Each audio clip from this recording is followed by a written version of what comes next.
This thing is all on my grill. Alright, today is December 7th, 2021. I ordered a suction arm, which is what this is attached to the window. Alright, so yesterday evening, I got some YouTube playing while I'm doing some work, and news feeds pop up. What is it? Forbes News pops up, because I listen to them sometimes. And there's an interview with the current mayor, de Blasio. I don't know if I can say that or say their names on YouTube. Or the current mayor of New York, who is who's signing in a bill for New York, or enacting that mandation, or putting a mandate of the, how do I say this without getting demonetized, taken out of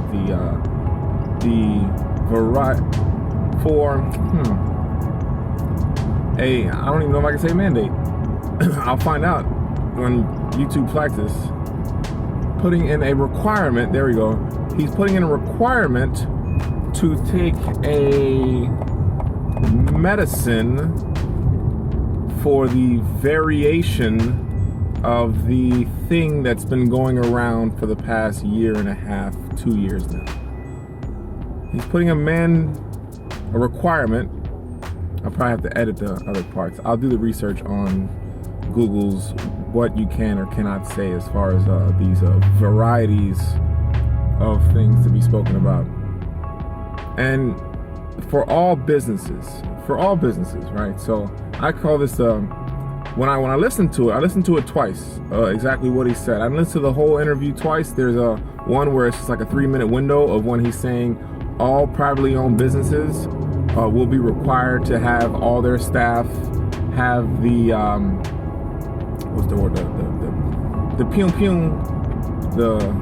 the jab, I think I can say that, by whatever, Christmas or something like that, or it's going to be required by Christmas for all privately owned businesses. Now it's a power grab right before the holidays, right?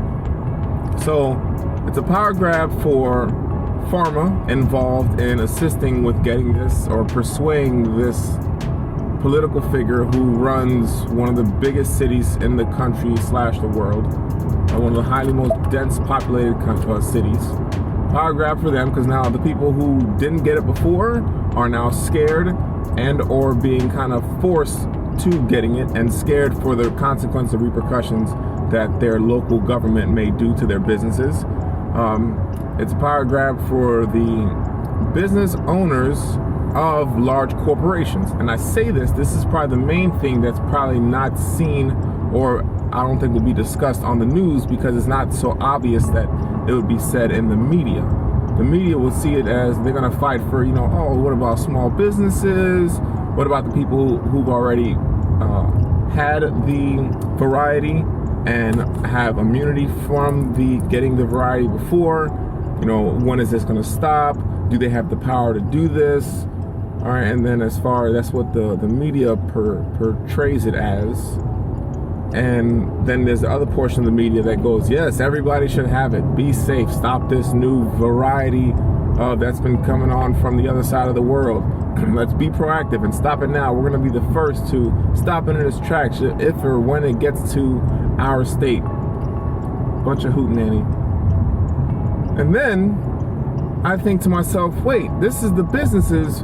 These are the smaller businesses who are ramping up to pick up seasonal workers for the holidays, because we are in December and we are weeks away from Christmas. And now they have to, all new employees are going to have to be required to check that they have been, what's the word I'm looking for again?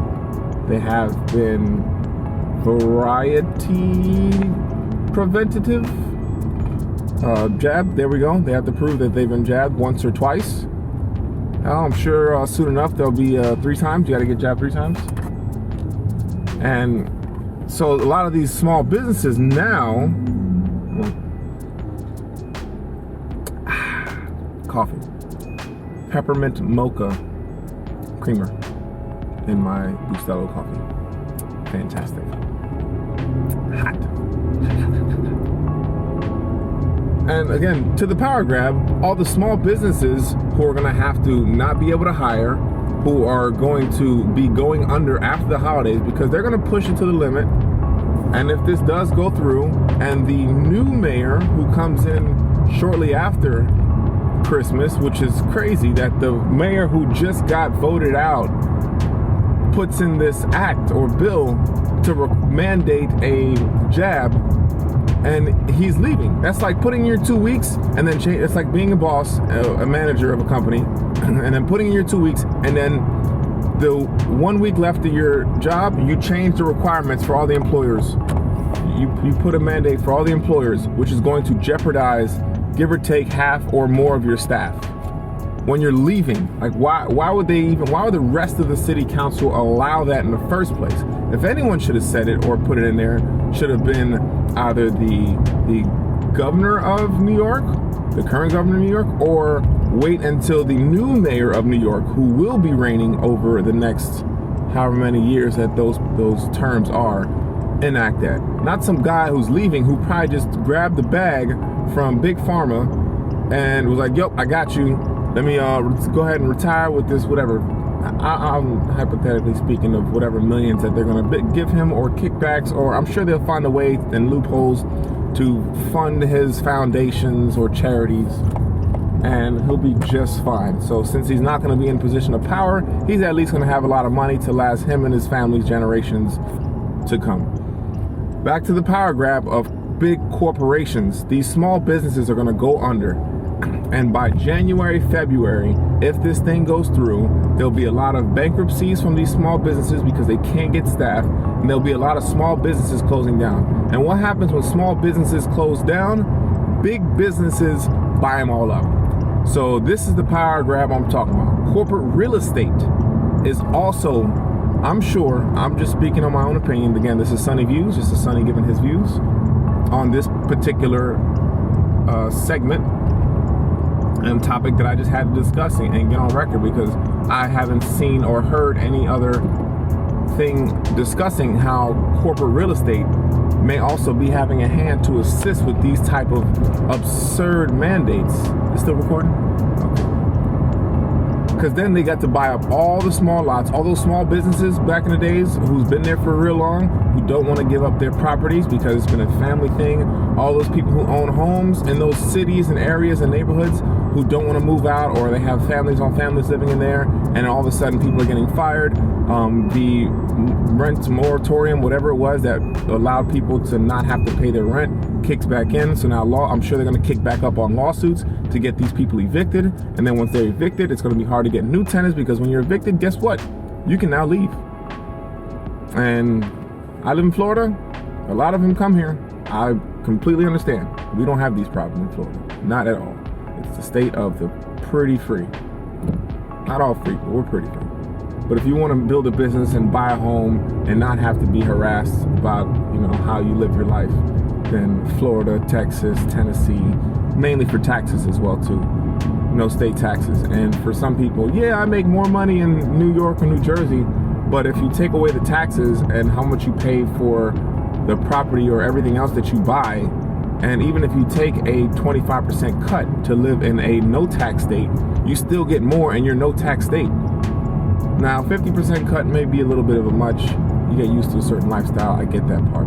But there's pros and cons to a lot of it. It usually balances out, and you can probably get back to what you were making if you take a small pay cut for the better lifestyle. I'm big on peace of mind. You can't put a price on peace of mind. If you're happy where you are, you may not be a millionaire, but if you're happy, a lot of millionaires aren't happy. I'll take happiness over all that stuff. Happiness, health, and the health of my family, because those are important things that you cannot buy. No billionaire can buy any of that stuff. Temporary stuff, but not eternal. So, what's this? 9 minutes? On my way into the office, had to get this out there, had to say this. I don't know how long it's going to take me to publish this, probably in another day or two, so it'll probably be post-dated or backdated. Should I edit this? I don't know. Coffee break. I'll probably put some tunes in the back, something that's non-monetized for YouTube, because I can't play any other music that I would like to listen to. because then you get copywritten laws and requirements. And I'm still a small YouTube channel, so I need all that ad revenue I can possibly get. So I don't have to keep driving into an office and then just make videos of giving my personality and peace of mind and letting people hear Sonny's views, because I think Sonny Views is awesome. Sure is. Hit that thumbs up button, subscribe. I'm gonna try to do more of these. Comment, let me know if you like these, if you like hearing my driving rants, because I am driving by myself, and talking to yourself kind of looks weird, but no one knows if you're talking to yourself because no one's holding phones these days. It's all Bluetooth stuff. So even though you're talking to yourself and your mouth's moving in your car, like, who's that guy talking to? Oh, he must be on the phone. Nope, he's just talking about a topic, but no one's there to listen to. So here I am recording it, so anyone that happens to stumble across this video can listen. Now, will it get pulled down because I said certain words at the beginning? I don't know. You know, Google's and YouTube's very touchy on certain topics. Why? I don't know, especially if it's non-hateful or if it's not, you know, non-hateful pretty much, or if it's not views of doing, you know, heinous acts of crime to humanity or animals.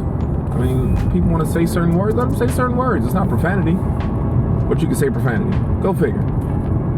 Go figure. Whatever. It is what it is. Politics play a role in every business and corner of the world. It's kind of hard to hide or escape it. But again, that main thing in New York, I feel, big pharma, big corporate real estate trying to eat up all that stuff. So big pharma's going to help kick out those small guys, and big corporate real estate, the BlackRocks, the Schwabs, the other big banks and hedge fund companies that are trying to buy more of the buildings that they're in, but they're smaller businesses that's got their foot in and they've been there forever and they don't want to get out. Those two in the next couple years. With that corporate real estate, give it a few years. Look at Brooklyn. Brooklyn 10 years ago ain't the same as Brooklyn now. So just a little food for thought. As always, thank you for listening. Thank you for watching. Thank you for joining my drive, my wonderful day drive. Let me turn this around.